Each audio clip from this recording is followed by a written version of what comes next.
Great to see you. Right, Yes, weigh in on this before we get back to our question for our guest. Okay, I have a question, and the question is the thoughts that, regarding monetary preparations for the Olympics. It's supposed to be driven from the private sector, where you have sponsors, take up responsibility of footing the bills of these athletes to be able to have, all that they need to participate in a competition like the Olympics. So what are your thoughts on this? Because the government cannot do it alone. That's what some people are saying. Like in developed nations, yes, the government has a role to play in ensuring that all that is needed is available for these athletes. But beyond what the government is doing, do you think Nigeria is yet to tap into that potential of the private sector coming in to fund, all the expenses for these athletes to be at their best? Is the question I don't know. Hello? I can hear you. Go ahead. Yeah, I think go with that, Olumide. Okay. Thank you. Look, Okay, yes, Olumide, this is one of the best questions. This is one of the best questions I've really, to be honest with you, I've had for the whole week of all these.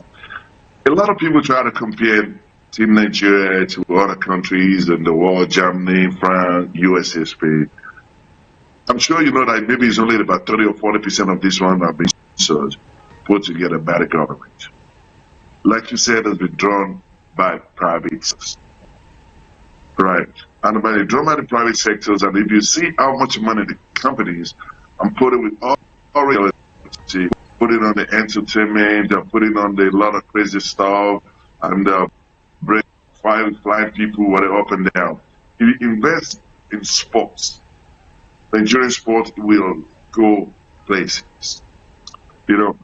Team USA, if you look at the Team USA, they have almost about 50 sponsors. You know how much money they put in there. You look at Germany, look at Spain, look at the United States, look at all those various different countries. And we talking about these 9 billion for the Olympics, a lot of money. But if you put a calculation, we put it together, like how much in dollars, how much was actual tickets for 18 athletes and everybody, about 60 officials that go with the team, for sure. How much is the ticket? Today exchange rate. The grant that was given, the allowances that was paying, and all those things. But the money right now is not really the main thing. But like you said, the sponsorship, we started about 4 years ago. We have a private sponsors that come in support of the government, especially with the NOC.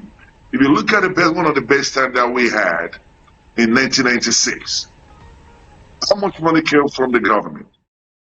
We have a corporate sponsors that cannot just come in. So if we have a corporate sponsor supporting the government, and the government have to enable environment for sponsors, for company, maybe making something or make it a mandatory that each company they make X amount of money have to sponsor the sport, after the sport. If we can get funding from corporate sponsors, from organizations, building facilities, having equipment, it will go a long way for the success of Nigerian sport.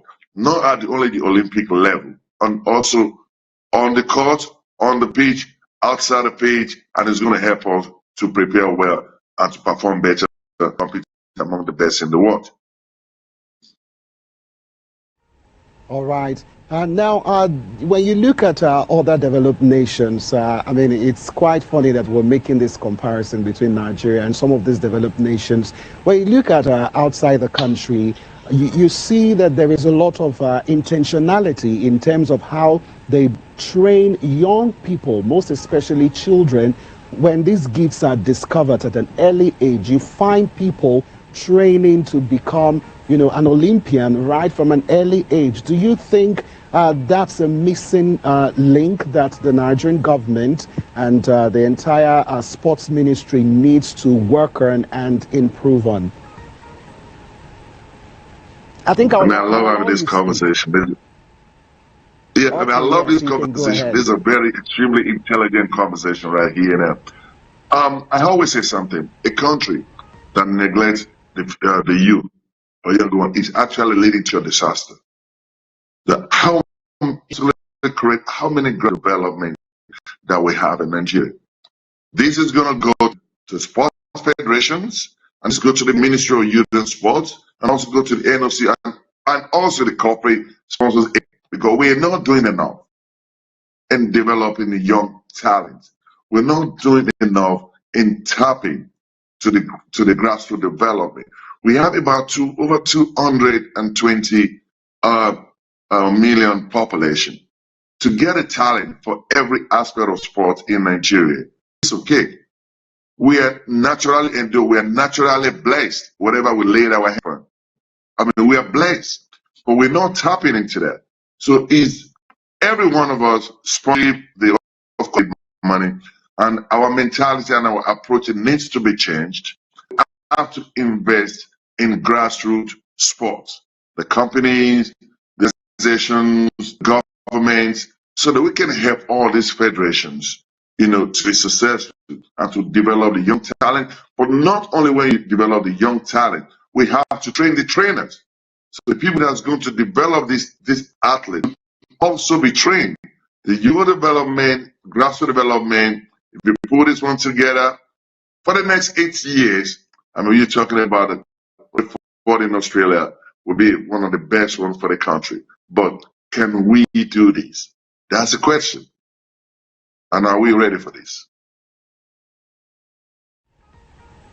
Very important question you raised there. And over to you, Emenike, because when you look at the question, I mean, the kind of companies that we have a lot of, businesses in Nigeria who have the financial capacity to be able to invest in these companies. So I'll let our other guest just weigh in on his thoughts on some of these questions raised.